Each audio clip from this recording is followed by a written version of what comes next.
Hello and welcome back to the channel. My name is Rob Aldous, and if you haven't been here before, I do a lot of reviews on motorcycle kit and equipment, some adventures, some tech, a little bit of everything. So today I'm going to be talking about my first year riding and sort of the big lessons learned and what I would have done differently perhaps, or what I would recommend to others if they're just thinking about getting into motorcycling or they're just about to pass their test.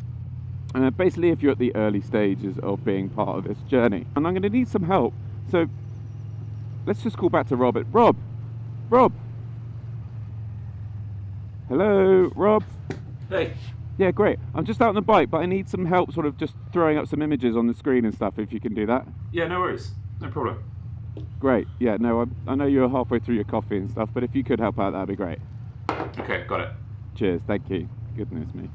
So, the big one for me was getting a 125. Now, I signed up for the direct access course, so I wanted to go straight away, pass my test in a week, and then be on a bigger bike. Because of COVID, I was forced to go down the 125 route, and I got a Varadero 125, and I've linked that review here in the video. But that actually was a blessing in disguise. It allowed me just to learn a bit more about the road, learn a bit more about how I control the bike with gears, and from the start of my direct access to the end of my direct access was probably about 6 to 8 weeks in the end.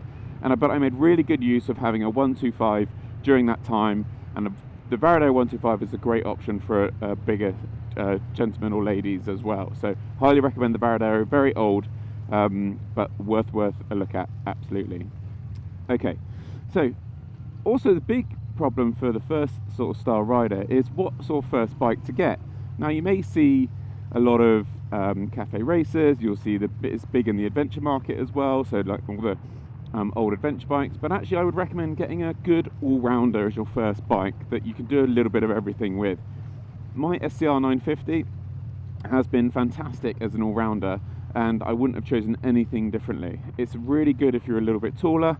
It's got a 950cc engine, so it sounds great, and it's great, got low grunt at low revs, and I'm going to be doing a full review on the SCR 950, and I have taken it off-road, part of the Wales 500, again leave a link here, and I've done the Mali Rally on it in my first year, so which sort of leads me on to my next point, is go and do a friendly rally or some type of long haul ride. So the best thing I did was, as soon as I passed my test, I had the rally the 2 weeks after. Now, you may not feel confident enough to do the rally. I just wanted to, I knew the guys that were doing it. It's a good friendly bunch. If it's something that you want to do around the UK and you're new to riding and you've got that excitement and want to do something with friendly people that's not going to be, it's not going to be silly group rides where you're trying to go faster than each other, etc., then the Mali Rally is a great option. I thoroughly enjoyed it. I missed out last year, but the year I did was the 2019 year, so no, 2020 year. So, but fantastic ride.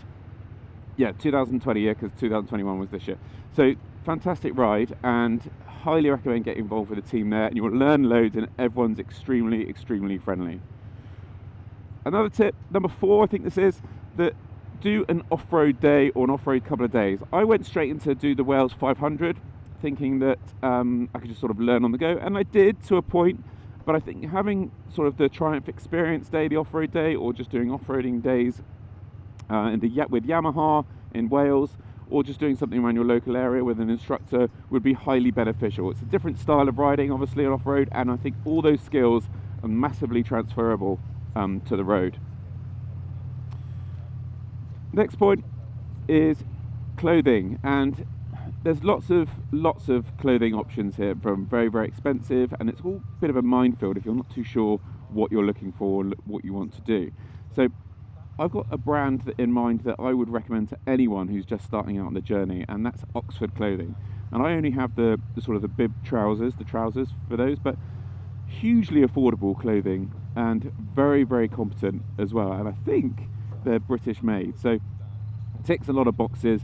And economy wise, you can get kitted out for like £300-400 to a really like AA rated standard of protection with Oxford, and you can get it all black or in different colours, and it's just a really good option for those that are not too sure what they want to get at the moment. So definitely check out Oxford Clothing. if you are going to get an all-rounder bike or whatever bike you get, my big recommendation is to get heated grips, either aftermarket or on the bike itself. So that has been an absolute game changer for me. I can't believe I did the Mali Rally and all by riding through winter last year without heated grips, and I fitted them in sort of January, February this year, and it's just been an absolute. I put them on straight away most days, to be honest, unless it's really sunny, and you can always turn them down, which is great, but it just gives you that input of warmth, which is very, very hard to. It's hard to keep riding when you're cold on the bike, and having such a constant generation of warmth is really, really good. Next point is get some proper boots. Now I've got my Belstaff sort of ankle boots, which I use for jeans. I'm wearing them now, and they are really good for sort of everyday pottering around, just throwing on, because normal boots or trainers just won't cut it, and especially in an accident, if you only have to look on the websites of crashes and you see what happens to people's ankles, it's just horrific.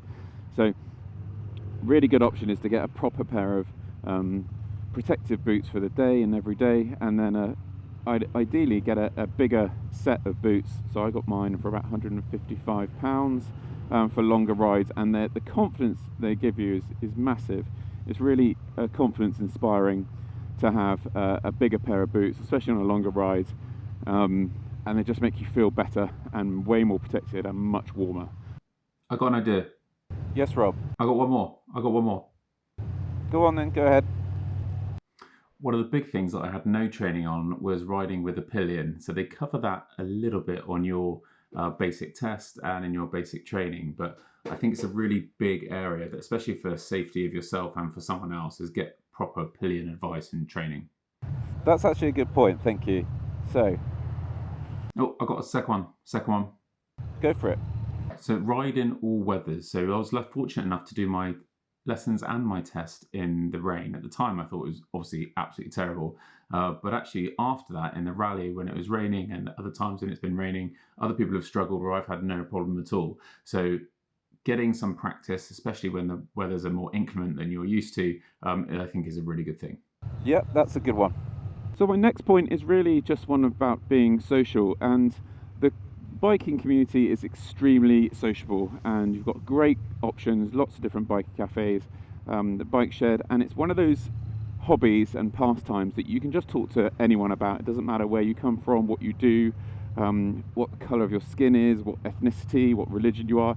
Literally makes no difference at all. I think motorcycling is a really good communications bridge for people, and I have asked so many stupid questions, it's ridiculous, and no one has ever looked down on me for asking those questions. So everyone wants everyone to be safe, everyone wants everyone to have a good time, and yeah, use that community as much as you can. And I've tried to do lots of different things, whether it's on YouTube or Clubhouse or Instagram or whatever. So please don't be afraid of asking lots of questions. Everyone's more than happy to talk to you about their own experiences.